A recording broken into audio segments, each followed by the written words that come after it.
Bienvenue, aujourd'hui on plonge dans l'analyse d'une photographie. À chaque poisson son coup de lame de Fawzi Deman. Ah oui, une photo très très parlante. Exactement, et la source qu'on a, elle dissèque vraiment les ressorts techniques, artistiques de cette image, c'est très vivant.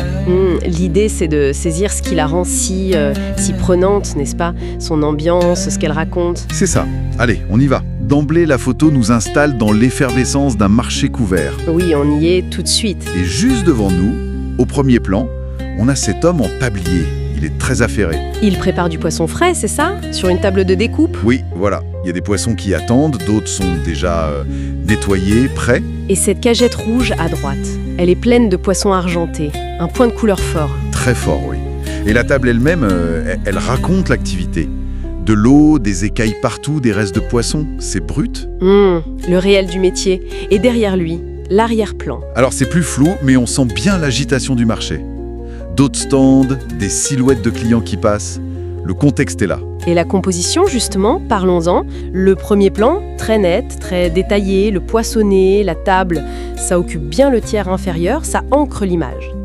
Et l'arrière-plan, plus flou, plus animé, il donne le contexte dans les deux tiers supérieurs. C'est vrai que ça dynamise bien la scène. Et il y a aussi les lignes, non? Les bords de la table, l'alignement des poissons. Ah oui, tout à fait. Ces lignes, même subtiles, elles nous guident aussi. Elles nous entraînent vers l'action principale et ça donne une vraie impression de profondeur, je trouve. C'est ça. Malgré le cadre qui est quand même assez rempli, on a cette perspective. Mais au-delà de la structure, ce qui est frappant, c'est la lumière, non? Ah oui, la lumière. Là, ça devient vraiment intéressant. C'est une lumière artificielle, on est d'accord? Oui, typique des marchés couverts. Diffuse, assez douce finalement. C'est ça. Pas d'ombre très dure, très tranchée. Ça crée une ambiance plutôt enveloppante, presque naturaliste, malgré la source artificielle. Et les couleurs ressortent bien grâce à ça. Oui, ce rouge vif de la cagette, il saute aux yeux directs. Ça contraste avec l'argenté brillant des poissons. Et les tons plus terreux autour, le bois, l'ambiance générale. On devine même un peu de vert au fond, des légumes peut-être? C'est possible. Et cette douceur de la lumière, c'est un point clé de l'analyse. Ah oui? Pourquoi? Parce que justement, comme elle est diffuse, elle arrive à révéler les textures sans dramatiser. On sent presque les écailles un peu glissantes, la peau des mains de l'homme, le bois usé de la table. Je vois. Ça sert le réalisme, l'authenticité de la scène. Exactement. La source insiste là-dessus. Ce n'est pas juste descriptif, c'est ça qui construit l'ambiance. Et les couleurs, ils participent aussi. Le rouge qui attire l'œil sur le travail. Oui, il focalise. Tandis que le reste de la palette, assez naturelle, chaude, ça contribue à cette sensation de lieu vivant, presque familier. Tout à fait. Et la saturation semble modérée. Ça évite le côté trop criard, publicitaire. Voilà, ça renforce l'idée d'une scène prise sur le vif, un moment de travail quotidien. L'analyse parle d'une approche très documentaire, c'est ça? Oui, absolument. Ce désordre sur la table, les écailles, l'eau, ce n'est pas un défaut. Non, c'est un signe d'authenticité, la trace du geste artisanal. C'est ça raconte le métier, le savoir-faire, presque un héritage, comme tu disais. Et l'arrière-plan flou, mais pas abstrait non plus, c'est intéressant. Oui, parce qu'il met l'artisan au centre, mais il rappelle toujours que ça s'inscrit dans un contexte plus large. Celui du marché, de la vie sociale qui continue autour. On sent ce bourdonnement. Ce qui nous amène tout naturellement au thème que l'analyse dégage. Oui, lesquels? Bon, évidemment, il y a le travail manuel, l'artisanat, le geste précis du poissonnier. Ça, c'est évident.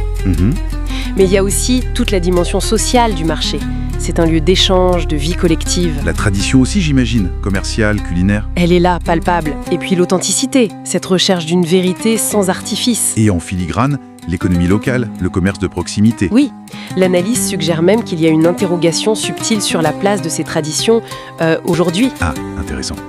Et la force de la photo alors, selon la source, c'est quoi? C'est vraiment cette capacité à capturer un instant de vie ordinaire avec une grande sincérité, un respect pour le sujet. Elle ne juge pas, elle montre. C'est ça, et elle trouve une forme de beauté dans ce quotidien, même laborieux. Alors, au fond, qu'est-ce qu'on retient de cette exploration?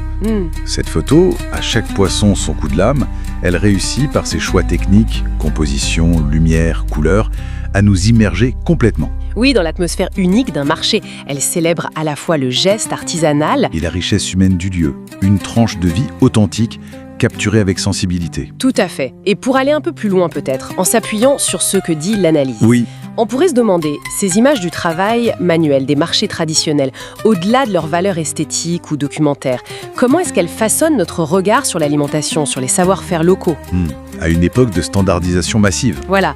Est-ce que ça nous invite juste à une forme de nostalgie ou est-ce que ça peut vraiment participer à une revalorisation active de ces pratiques ? C'est une question qui reste ouverte, je crois.